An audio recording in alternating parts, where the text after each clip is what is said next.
up, universal investment strategy. So there is a site, and the company itself is sort of interesting. The company, I always want to say logical investing. So if I say logical investing, that's just me mispronouncing. It's just logical invest. As far as I can tell, there are 4 partners. One guy, the head, is comes out of Switzerland. Okay, what appears to be their main coder is Greek, and then they got 2 U.S. guys. Okay, and you can go read their biographies and so on. But essentially, what they're doing is they're offering to, quote, the investing public, sophisticated algorithms, and they've got, I want to say something like 8 to 10 of them, where they mix ETFs, and you know, some are very conservative, some are very aggressive, and effectively, most of them are tuned to work once a month trading. Okay, few are twice a month. Okay, they're really aiming it at people who, you know, want to do more than, you know, your typical mutual fund. On the other hand, you know, they don't, you know, they're aiming at a crowd that says, hey, I don't want to, you know, spend a ton of time on this. So what they do is they sell effectively the trading signals. So for example, the universal investment strategy, that's $30 a month from them. Okay, and basically once a month you get an email that says you should buy X amount of this and Y amount of that. Okay, if you buy all their strategies, it goes up to $100 a month, $1,200 a year. Okay, so go to their site. There's lots of information. That's one of my personal belief is these guys shared way too much. Okay, way too much. Okay, I was able to replicate the universe. Replicate is a strong word. I was able to come very close to their universal investing strategy with a couple of days' work. Okay, and I looked at the rest of the stuff, and I think with the information they give in their white papers and the comments they make in their blog, I think anybody skilled in the art, I guess is, you know, the right term, can basically reverse engineer what they've done. Okay, so on the other hand, that, you know, they probably don't care, right? Meaning there's 1% of the people that will do something like that. Okay, way too much time on their hands. Okay, that sort of thing. You know, they're going after the investing public. So right now, I think these guys are actually doing okay. Okay, I think they've done some good testing. In any case, so the universal investment strategy is extremely complex. Has 2 ETFs in it: SPY, TLT. And what the universal investment strategy counts on is the fact that when the SPY goes down, everybody's scared. Think about 2008, 2009, right? Everybody piles into U.S. government bonds. So guess what happens? SPY down, TLT up. Okay, so effectively they use that ratio, and they've come up with, there's 2 versions, at least, you know. There's a sleep at night version, and there's the hair on fire version. Okay, the sleep at night version, and you'll see it, is 1x leverage,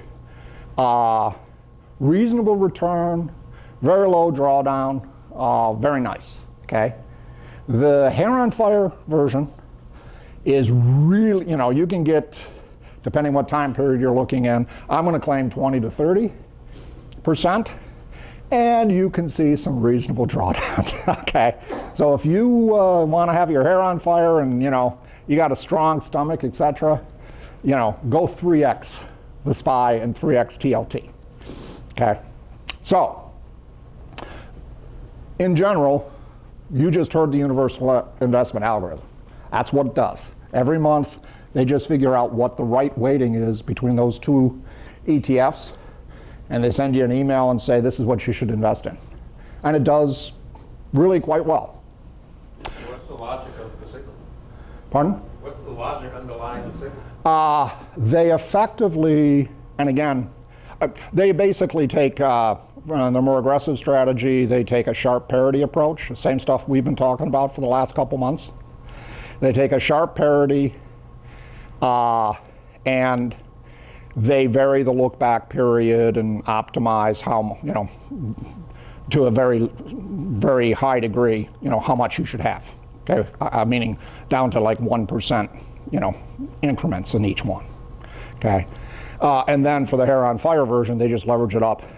Well, the 3x version of SPY is SPXL, and the 3x version of TLT is TMF.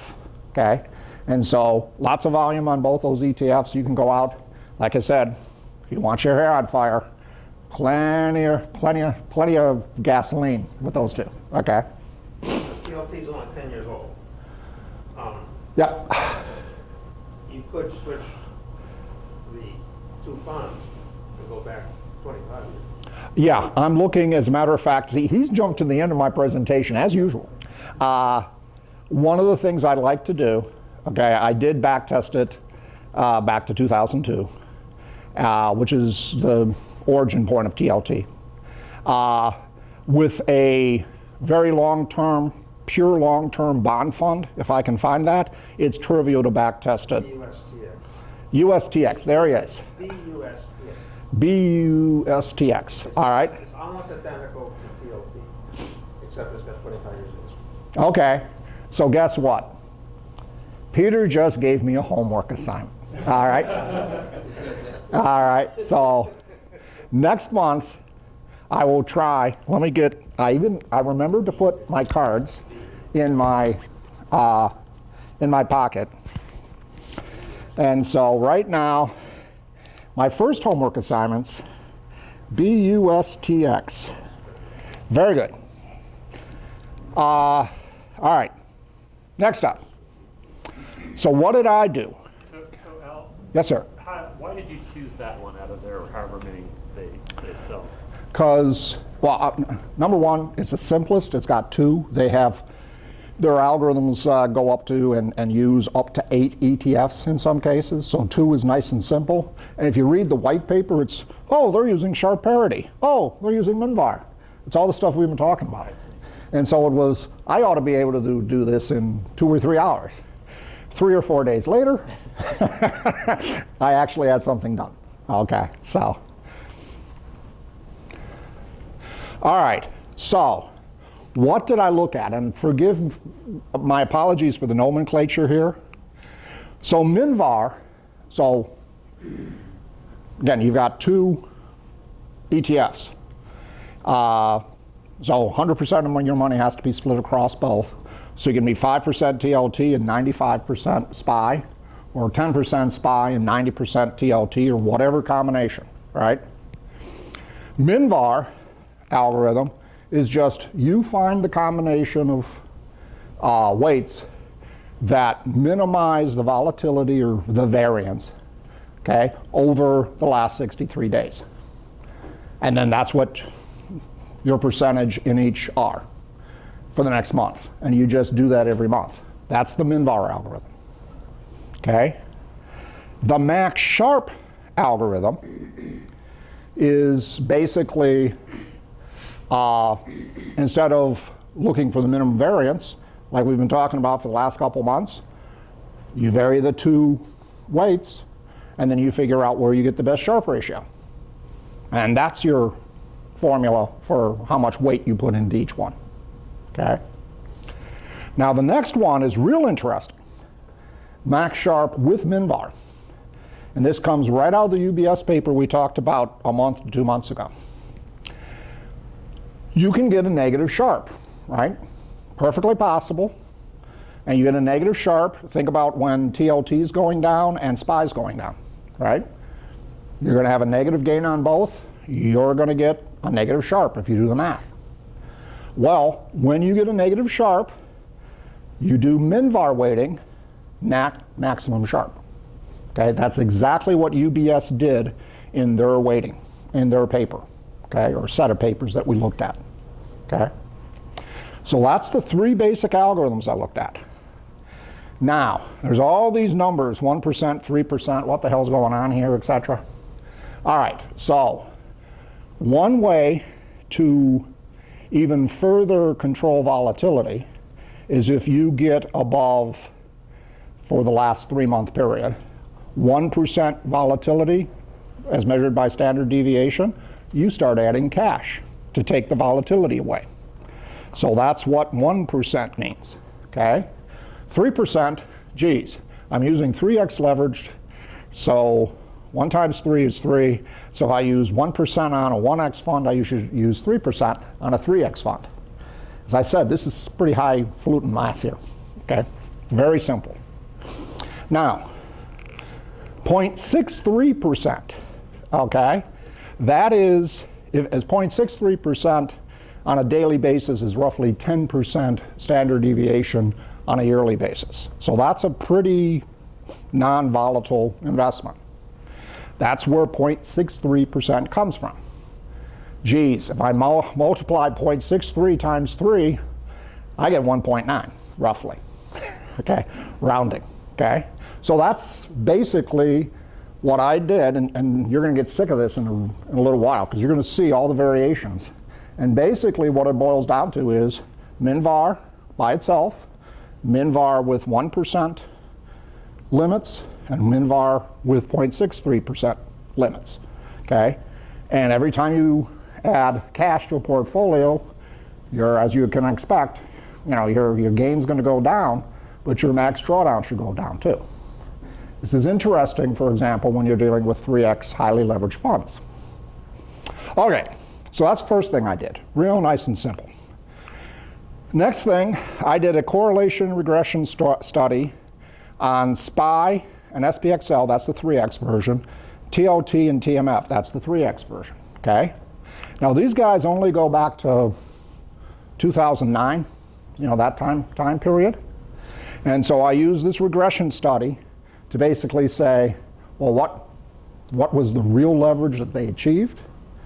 And then I extended that leverage back to 2002. I faked SPXL and TMF to go all the way back to 2002 so I could get a longer time period to backtest with. And it does matter. You'll see that as well. Okay, so the last thing I did was, to some degree, you can think of these two algorithms as, two ends of a spectrum. If you're very, very conservative, you go to the end of the spectrum where you're using MinVar, and you're going to have low volatility, reasonable gain. For the people with the hair on fire, okay, they use the 3x funds. Don't talk to me about limiting volatility. I want to make as much money as possible. Guess what? All you have to do is mix the two of them, and you can get between the two ends of the spectrum, you can get as much gain as you want and as much heartburn as you want. Okay? So it's real easy to do. Unfortunately, at that point, you're probably talking about 4 funds. Okay? Yes, sir? The 1 to 3%, is that not a standard deviation calculation? It is a standard deviation. 1% being explicit in the next slide gets into all the gory details. Basically, it's 1% standard deviation over the trailing 63 days. Okay? So then I fail to understand why you now have a 63% standard deviation. Yeah, the 0.63% is just effectively trying to even make it less volatile. Okay, so 1% is 15% SD a year, which is a little bit low, but it's about SPY. SPY is somewhere between 15 and 20. And 0.63 is 10%. So it really comes down to, well, how conservative do you want to be? Okay, that's what it comes down to. Because effectively, with these, all you're doing is adding cash, or you're going to think of it as taking money off the table, okay, to lower volatility. Okay, next up. Oh God, the gory details. All right, so This is monthly updates. I assumed cash had 0% gain. That's probably conservative because back in 2002, 3, 4, it had, a couple percent, okay? I used Yahoo data with adjusted pricing, so you can like Yahoo data, you can hate it. That's what I used. I did everything in 5% increments. So as opposed to doing 1% TLT and 99% SPY and 2% TLT and 98, I just did 5, 10, 20, 5, 10, 15, 20, etc. To cut down, the reason I did that was so that you weren't switching on small variations every month. If you go to Logical Invest, they do it effectively they do it in 10% increments. The reason they do that is they know people don't like to, trade a lot. They're cutting down their trading costs. Okay, and there's money costs of trading, and there's psychological cost of trading. So I actually did more than what they did in terms of granularity. As I said, I got a 63-day look-back period for Sharpe, standard deviation, and gain. I did not include risk-free rate in Sharpe. I assume 0% cash, so I assume 0% risk-free rate, 0% T-bills. I'll show you yearly SD, and yearly SD is just daily SD times square root of 252. It's an approximation. I started the backtest on July 30th. For the first 63 days, I set the weight to be the first weight I calculated. So you could argue, well, you should do 50-50 or whatever. I just set it to the first weight amount. Now 1% and 63 and the 0.63, I added cash. One of the things that's different about what Logical Invest did is we've, based on the Macquarie papers on volatility control that we've been looking at over the last couple of years, they use, quote, 3 months. That was their standard. I use 63 days because a month is 21 days. If you're working weekly, you use 20 days a month and 60 days, right? So what Logical Invest did is another way to eke a little bit more out of the algorithm is they apparently went from roughly 2 months to roughly 4 months. And they took a look at changing the backtest period, or the, not the backtest period, sorry, the period, the look back period where you compute things like Sharpe and so on. So they did actually more work in that area than I did. I just said 63 days, done. If it's good enough for Macquarie, it's good enough for me. And Darwin and those guys. All right. Now, one thing, you'll see charts. The first chart always shows the equity curve and the statistics. The second chart always shows the percent weight of SPY and the cash weight. Now, mainly because this is the weird way I think, okay, I think of when you see these things, let's suppose you've got 25% SPY and 75% TLT. Suppose that's the weighting this month, okay? And then I say, well, you should have 50% cash. I think of cash as kind of an override, okay? So I have 50% cash, and then I effectively reduce or multiply that number by the amounts of SPY and TLT. So if I had 50% cash, in the example I gave, I'd have 12.5% SPY and 37.5% TLT. Okay, so when you take a look at the graphs, that's important to know. Okay, all right. First one, minimum variance, all by itself, with 1% and 0.63%. This is with SPY and TLT.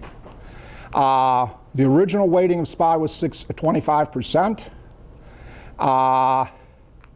One of the things that and it's interesting because the leveraged version of this, you can only quote numbers from roughly April of '09, and the numbers are freaking fantastic. You'll see them, okay? The numbers are like 40, 50%, okay? And pretty low drawdown, relatively speaking, okay? You know, mouth-watering results. Well, you get back to July of '02, and you put a few bear markets in the way and so on, and life gets a lot more interesting, okay? So there's flat, you know, the performance of this algorithm does go a little flat at various times. Before I get into all the comments here, let's look at the chart, okay? So this blue line here, that's just the SPY. This is 2008, 2009. You may remember that time period. The world was coming to an end. This is the recovery of the world from the end of the world. The red line is actually TLT.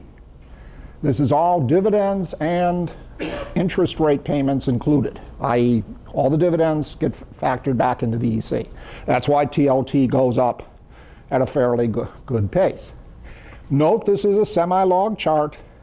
At the end of the day, what you're seeing here, this, I'll call it the purple and the green line, that is the result of the MinVar algorithm on SPY TLT.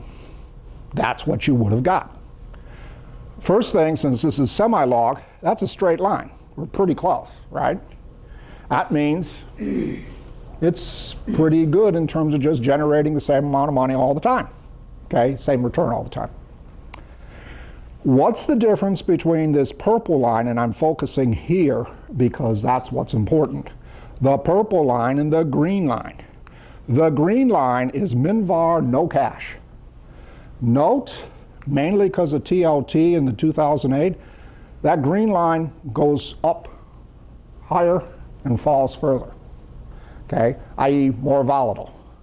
The purple line is what happens when I have the 0.63% daily standard deviation, i.e. I add cash, okay? Geez, they look a lot alike. If you come up here, what you see is MinVar's 10.2 with a drawdown of 18%, and that 18% is in this time period. And the 0.63 version is actually a touch more, 10.2% compound annual growth rate, and it's got an 11% max drawdown, okay? So 11% max drawdown is not bad, okay, in the financial crisis for the last 70 years, okay? So, mind you, this is two of the biggest ETFs in the world and cash. So this is not overly, you know, overly complex. It's pretty straightforward. Okay, and then there's the rest of the stats. All right, you're going to get sick of these graphs real quick. Again, this is just the equity curve. On the right side, the right side, what you see there is this blue line is the percent of your money you've got in SPY. So this gives you an idea of how stable or unstable and how much money you've got in SPY at various points in time. The highest it ever goes is around 70%. Okay, the lowest it ever goes is around, call it 20%. And the vast majority of the time, it's somewhere between, 50% to 30 to 50%. Okay, so again, this is MinVar. So for the most part, you're always just mixing two assets to make sure you get very little volatility. This is what comes out of it. Okay. You only appreciate this when you see Max Sharpe in the next slides. Okay, this is stability. Okay, this is not trading very often. Okay, now what is this red thing? That's when you add cash. That's the amount of cash that comes in. And guess what? Back in 2008, 2009, during that unpleasantness in the bear market, you got up to 50% cash, even with a MinVar algorithm. So half your money you took off the table. Notice that it doesn't happen very often. Effectively, in the last 14 years, 14 and a half, you've had two smallish times when you added some cash, and then you, of course, had our fun in 2008, 2009. Yes, sir. So this is when you put cash in, not when you take cash out. Yeah, sorry. That is the percentage of cash. If you have 100% in cash, 100% of your funds. Start off at 100% funds. At this point, 50% of it's in cash, and the rest is in a mix of SPY and TLT. Sorry. Okay. Other questions? Yes, sir. Again, how do you calculate how much cash you're putting in during those periods? Effectively, you take a look at the last 63 days, and if your standard deviation over the last 63 days is above 0.63%, okay, you add cash. I think of it as adding cash. You reduce SPY TLT and transform it into cash to hit 0.63.